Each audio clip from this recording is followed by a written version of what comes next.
Hi. For those of you that don't know me, I'm Aaron Lynn, and didn't really plan on making this video. It kind of came to me in the middle of me working on an art piece, but I kind of wanted to show you a way that I found it one of the most easiest ways to wood burn realistic water. And as you can see on this piece, um, it came out pretty great. And I'm going to show you the steps that I use to get this in case you want to apply the same technique to your wood burning to get somewhat of a similar result. And also, if anybody has any questions at the end of this video, feel free to message me and I will inbox you back and help you out to the best of my abilities. Thank you very much. Alright, since I started filming right in the middle of me working on the water, I want to just explain a little bit what's going on in case you want to know completely the process from start to finish. So obviously I had my horizon marked out. I had lightly drawn with pencil where I wanted it to be at, and from the horizon down I shaded it all the same tone. It was all just this one tone all the way up until about right here. And obviously I left this blank area all the way down. Originally none of this was here, it was just blank, and that's for the sun's reflection, which is just peeking out from behind the curtain.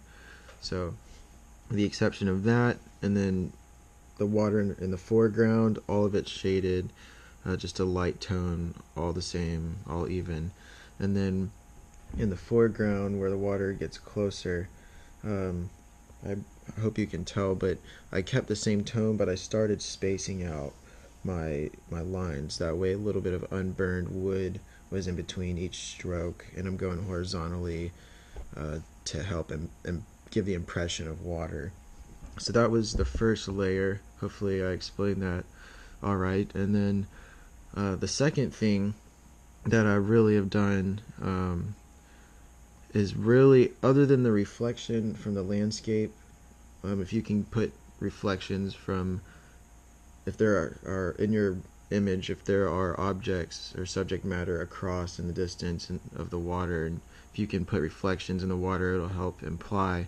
Other than that, the second layer that I've done is these lines, these darker horizontal lines, and I started in the middle, and the reason being is I had this certain length. I'm probably burning maybe like a ½ inch line, and they're not super tight, they're pretty tight as far as like being close together.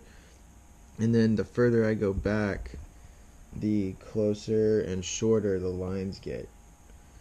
And I've gotten to the point right here all the way across where the lines are just so small and they're so close together, I'm actually able just to start shading across, just kind of shading the rest of the water darker. I don't even need to do any lines because it's so far away. And then from here forward, it's pretty much the same thing but the opposite. I'm gonna slightly make my lines longer and longer and longer, a little bit more spaced out the further forward I get. And then when I get right here, I'm just going to be putting lines over these light tone lines, if that makes sense. And if it doesn't, I'll be able to show you along the way. I'll be filming certain parts. I won't film the whole thing because it's really tedious. Hopefully you can actually see in detail what's going on. Oh, and just for the record, I'm using a razor tip SK power unit and a flat tip fixed pen shader. Alright, so that second layer of lines, that is a layer that I was going over the sunlight. And like I had mentioned earlier, also I've gotten to a point back here where all of these lines that I've been doing are so close together and are so short, they're basically right on top of each other and they're almost dots. So I've gotten to the point where I can just start shading across all the way to the top of the horizon. The only tricky part really I see potentially happening is having to not cover up my boat reflections that I've lightly put into the water, and then also how I'm going to go about the rest of this sun reflection. I'm thinking about just lightly shading it. Definitely gonna be darker on either sides, but I don't know what I'm gonna do to cover and give it like the feeling of water, like actual texture. It almost just looks like it's just unfinished. I don't really know the words I'm looking for here, but anyways, I'm gonna go about shading the rest of it, and then we'll move on to the next area of water, which would be pretty much the foreground.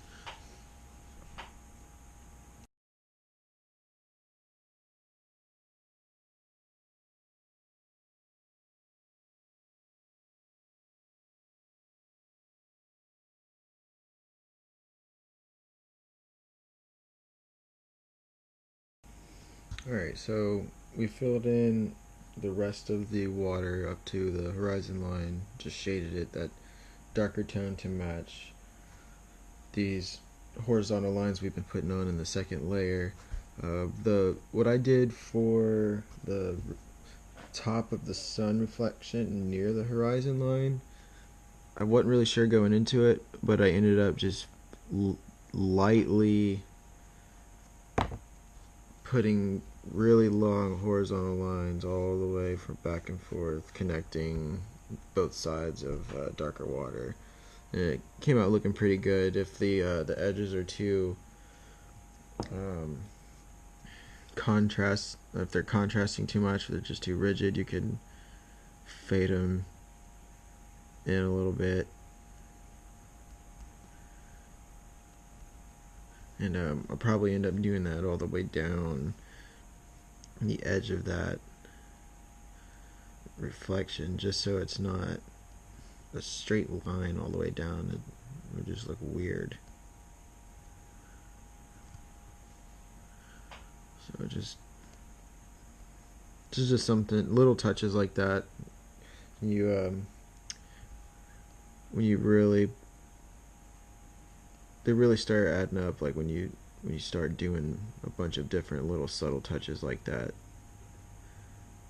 it can bring a whole piece together.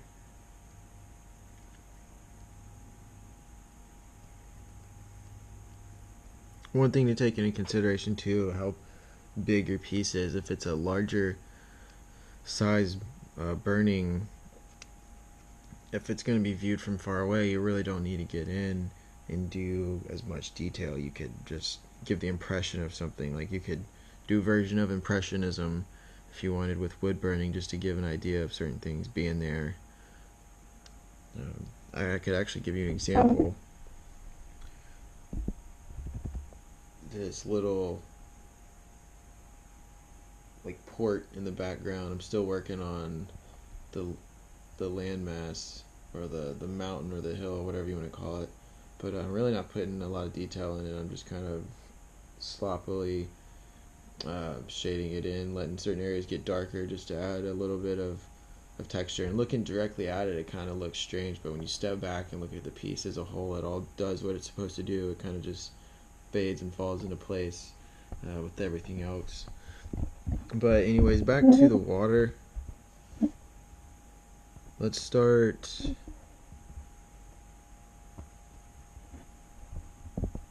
working our way down to the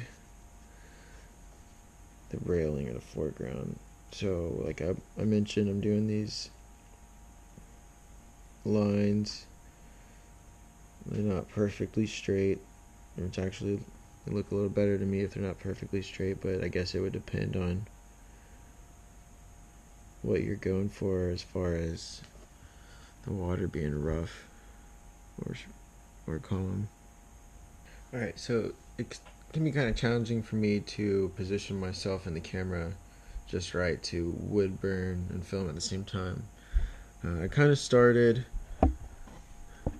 the foreground water a little bit. Now, this is the first time I've done water like this, other than this little test piece that I did right here.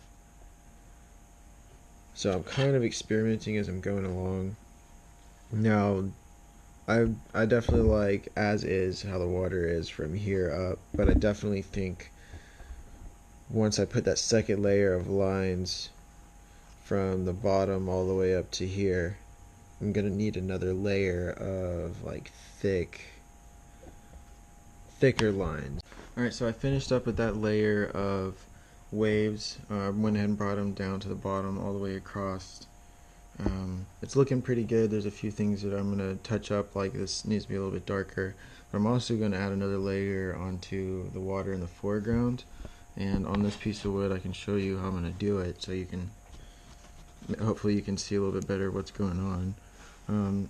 So I went and I put a bunch of these lines in like this, all in the front, pretty thin. What I'm going to do is I'm going to go over them with more of the flat side of my shader, like so.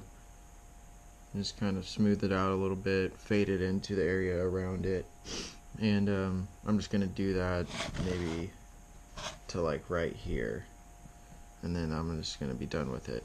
And I'm going to show you a little bit of it, and then I'm going to stop the video and I'll show you the end result, and we'll talk a little bit about what we learned, and we'll just do a quick recap.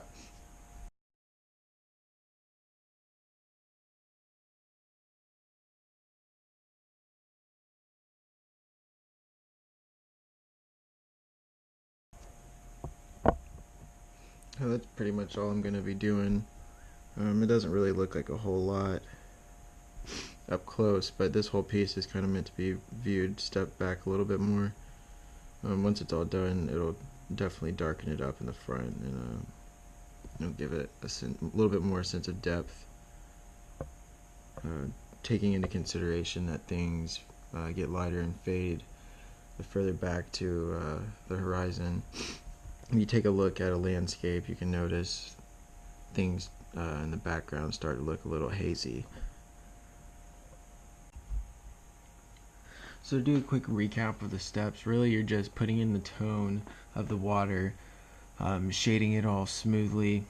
If you've got a light source above your water, you could leave it negative to have that reflection in the top of the water. And then really the second step, if you want to keep it as simple as you can, is really just to add, I guess the word would be texture to the top of the water. I just went in and started putting in these horizontal lines. I started in the middle, and they were about 1/2 inch in length, and I had them pretty close together. And the further forward I came with the ripples of the water, the further spaced out and the longer the lines got. And then the further in the background they got, or closer to the horizon line rather, the shorter and closer together they get, all the way to the point where they're literally on top of each other and you don't need to do lines anymore because they're that far away. And then when you get to that point, you just start shading it in a darker tone. And then to really put a final touch on everything and make it pop, I put a third layer on the water in the foreground. I went over all of my thin lines with a fat mid-tone line. It's fatter than the original line, and I just kind of went over all of it to make it all blend and fade together, and it came out quite nicely. So that is one of the simplest ways that I have so far discovered how to burn water. Hopefully this helped you. If you have any questions, feel free to send me a message. I'd love to be able to help you the best way I can. So I'll talk to everybody next time.